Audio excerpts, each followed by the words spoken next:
വലിയ മീറ്റിംഗ് എന്നൊക്കെ പറഞ്ഞിട്ട് വേറെ ആരുമില്ലേ? ഞാനും നീ ഉള്ള സമയം വരുന്നേലേ ഉള്ളു. ഇപ്പൊ വരും. ഇവരുടെ അല്ലാണോ? ആരെയും കണ്ടില്ലല്ലോ ഒന്നും മേനെ. പരിപാടി ഞാൻ തുടങ്ങിയില്ലടാ. ഒരു മീറ്റിംഗ് വെച്ചാൽ സമയത്ത് എത്തുക. ഓക്കെ, നമ്മളിവിടെ വന്നിരിക്കുന്ന ഒന്ന് കോർക്കാനാണ്. അടാ കോർക്കാൻ പാടാ. ചേട്ടാ കൈ കോർക്കാൻ. നമ്മളിപ്പോ 3rd ഇയർ ആയി. ഇനി നമ്മളിങ്ങനെ പലതായിട്ട് നിന്നാ പോരാ, ഒറ്റ ടീമാവണം. അതുകൊണ്ടാണ് പല ടീമിന്റെ മെയിൻ ആയിട്ടുള്ള നിങ്ങളെ 3 പേരെ ഞാൻ വിളിച്ചത്.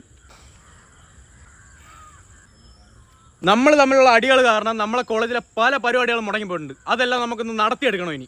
നീ പൊട്ടനാണോ? അത് കഴിഞ്ഞ ക്രിസ്മസ് നീ ഓണത്തിന് അവതരിപ്പിക്കോ? ഇനി ഉള്ളതിനെ പറ്റി ചിന്തിക്കാം, കഴിഞ്ഞതിനെ പറ്റി ചിന്തിച്ചൊരു കാര്യമില്ല. Past is past. ഇവിടെ പരിപാടി എന്തോ അടക്കണമെങ്കിൽ ഫസ്റ്റ് എന്റെ ക്ലാസ് വിചാരിക്കണ്ടേ? അത് നിങ്ങളെല്ലാവർക്കും സ്പീക്കറും മൈക്കൊക്കെ കൊടുക്കുന്ന എല്ലാവർക്കും തുല്യ പ്രാധാന്യം. ഓക്കെ, ചുമ്മാ പാർഷ്യാലിറ്റി കാണിക്കരുത്. നമ്മളിപ്പോ ഒരുമിക്കാനാണ് പോണത്. നമ്മൾ 4 ഗ്യാങ് ഒരുമിച്ച് കഴിഞ്ഞാൽ ഈ കോളേജിലെ പല കാര്യങ്ങളും പിടിച്ചടക്കാൻ പറ്റും. എങ്കിൽ എന്റെ ഒരു അഭിപ്രായത്തിൽ നമ്മൾ ബോയ്സിനും ഗേൾസിനും ഒറ്റ ടോയ്ലറ്റ് കൊണ്ടുവരണം. പറ്റുമോ? അത് നടക്കത്തില്ല. എന്റെ ക്ലാസ്സിലെ ഗേൾസിനെ ഞാൻ വിട്ടു തരത്തില്ല. മുട്ടുന്നവരെ അവിടെ പിടിക്കുക ഇവിടെ പിടിക്കുക എന്തേലൊക്കെ ചെയ്തിട്ട് നമുക്ക് കോളേജിലെ പരിപാടിയിലേക്ക് വരും. നീയൊക്കെ എപ്പോഴും മൂത്ര കേസിൽ നിൽക്കാതാ. Hashar, you turn the point. നമുക്ക് കോളേജ് പിടിച്ചടക്കണമെങ്കിൽ നമ്മളെ കയ്യിൽ ഭരണം വേണം. ഭരണം വേണമെങ്കിൽ ഇപ്പൊ ഇനിയിപ്പോ ഒരു പരിപാടി കൂടെ വരുന്നുണ്ടോ? എന്തോന്ന്? ഇലക്ഷൻ.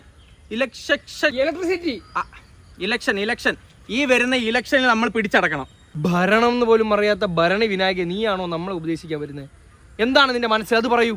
അതായത്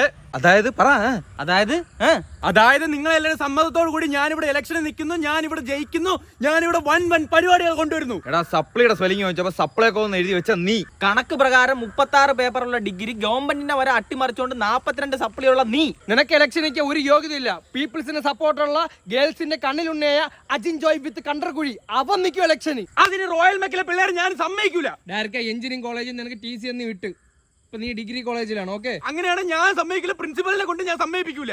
അധികാരം കിട്ടൂല എന്ന് പറഞ്ഞാൽ തനി രാഷ്ട്രീയക്കാരനാടാവൻ. മകയും മഴിച്ച് നീ വരൂ.